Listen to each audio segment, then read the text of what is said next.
Jumpa lagi para pemirsa. Kali ini saya mengajak Anda semua untuk melakukan sebuah tur singkat bersama saya di sebuah tempat khusus bernama Lapangan Santo Petrus Vatikan atau Piazza San Pietro Vaticano dalam bahasa Italia.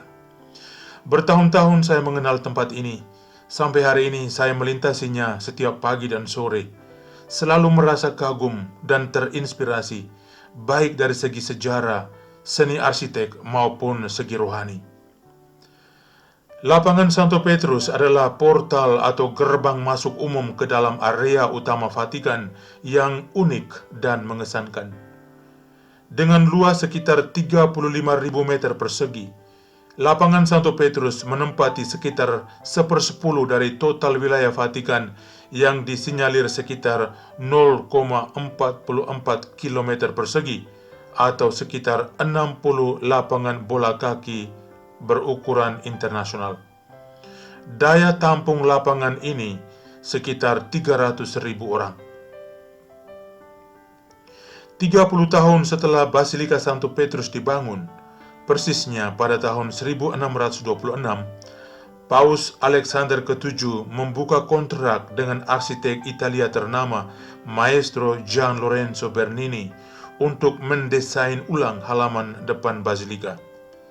Pengerjaan dimulai pada tahun 1656 dan berlangsung sekitar 11 tahun, hingga diresmikan melalui sebuah seremoni meriah pada tahun 1667. Lapangan Santo Petrus yang dirancang dan didirikan oleh Bernini memiliki lebar 240 meter dan berbentuk oval. Bagian lapangan yang menghadap Basilika Santo Petrus berubah menjadi trapesium yang disebut Piazzaretta. Hal ini membuat fasade atau tampak depan Basilika lebih sempit, dan dengan itu penampakan keindahan Basilika lebih terfokus, dan juga kuba atau candi Basilika lebih ditekankan. Di tengah lapangan Santo Petrus terdapat sebuah obelisk atau tiang batu yang tinggi yang berasal dari sirkus Caligula dan Nero, di mana menurut sejarah Santo Petrus sendiri dieksekusi di atas sirkus ini bersama para martir perdana. Pada zaman kuno, sirkus ini terletak di bagian selatan Basilika Santo Petrus, terbentang elips dari wilayah lapangan Santo Petrus saat ini ke bagian dalam Vatikan hingga ke Campo Santo Teutonico.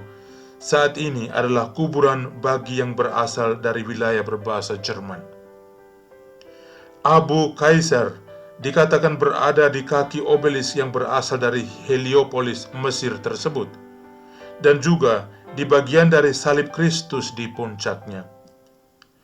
Obelisk setinggi 25,31 meter dikatakan memiliki berat sekitar 320 ton dan berdiri di atas alas setinggi 8,25 meter yang bagian atasnya dikawal oleh 4 singa perunggu.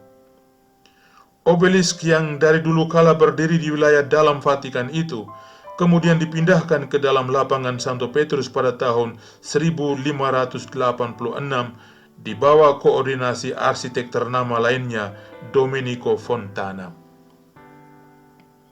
Di atas lapangan Santo Petrus terdapat 2 air mancur, masing-masing setinggi 14 meter di kedua sisi oval lapangan Santo Petrus.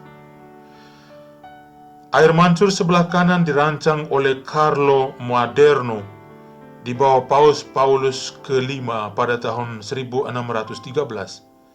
Air mancur sebelah kiri berhadapan dengan Basilika Santo Petrus dirancang oleh Carlo Fontana pada tahun 1677.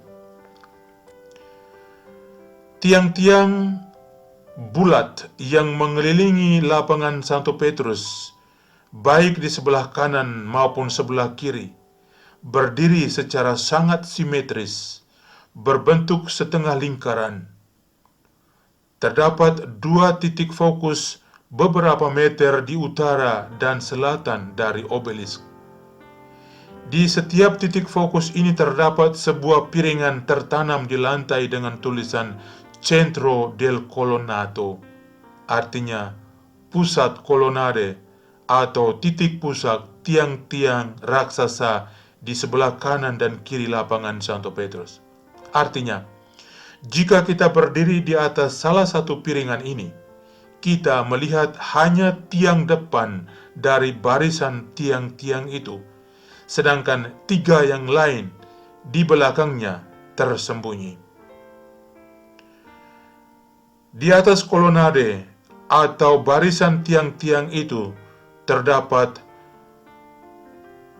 patung-patung sebanyak 140 yang adalah orang-orang kudus, masing-masing setinggi sekitar 3 meter.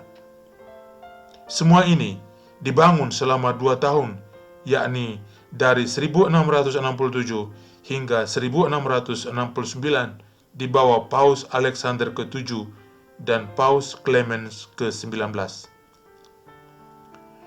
Sedangkan tiang-tiang yang berdiri di sebelah kanan dan kiri lapangan Santo Petrus berjumlah 284.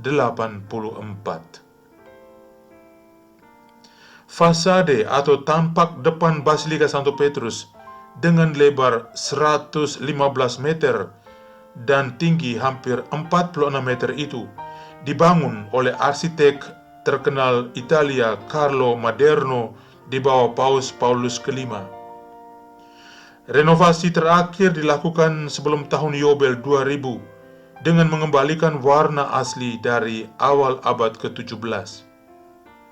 Di bagian fasade itu dibaca sebuah tulisan Latin sebagai tribut atau persembahan khusus kepada Paus Paulus ke-5 berbunyi, In honorem principis apostolorum Paulus Quintus Burgesius Romanus Pontifex Maximus anno 912 Pontificatu Septimo. Artinya, untuk menghormati seorang dari rasul-rasul pertama, Paulus ke-5 Borghese dari Roma, Pontifex Maximus atau Sri Paus, yang menyumbangkan bangunan ini pada tahun 1612, tahun ke-7 masa kepausannya. Lapangan Santo Petrus, kalau ditilik bentuknya, sebenarnya memiliki dua makna simbolik yang unik. Yang pertama, berbentuk seperti kunci raksasa. Tepatlah diberi nama lapangan Santo Petrus, karena di sini, di Vatikan ini, menurut sejarah, Rasul Petrus yang menerima kunci kerajaan surga langsung dari Yesus mengakhiri hidupnya. Di dalam Basilika Santo Petrus, persisnya di bagian bawah dari kubah, ada tertulis ayat penyerahan kunci kerajaan surga dari Injil Matius pasal 16 ayat 18-19 dalam bahasa Latin berbunyi, Tu es Petrus et super hanc Petram edificabo ecclesiam meam tibidabo claves regni celorum. Artinya, engkau adalah Petrus, dan di atas batu karang ini aku akan mendirikan jemaatku. Kepadamu akan kuberikan kunci kerajaan surga. Makna simbolik kedua, lapangan Santo Petrus berbentuk dua lengan yang terbuka dan seakan selalu ingin merangkul. Di dalam benak Maestro Bernini tersimpan keinginan untuk mendirikan sebuah lapangan terbuka seperti kedua lengan yang terbuka dan merangkul, dan terjadi juga seperti itu. Inilah karakteristika universal Gereja Katolik yang sekaligus satu, kudus, dan apostolik. Secara hierarkis, Tata Suci Vatikan adalah pusat Gereja Katolik Roma sedunia. Di sini, setiap saat kita mengalami apa yang disebut sebagai Gereja Universal, tempat pertemuan umat dari berbagai belahan dunia, menyatu dalam pencaharian dan penemuan nilai-nilai spiritual keagamaan, merasa bersatu dalam satu ikatan tubuh mistik Kristus. Semua yang sudah dibaptis dipersatukan di dalam Kristus, selalu welcome, dirangkul dengan kasih Yesus Kristus yang selalu sempurna dan tak pernah berakhir.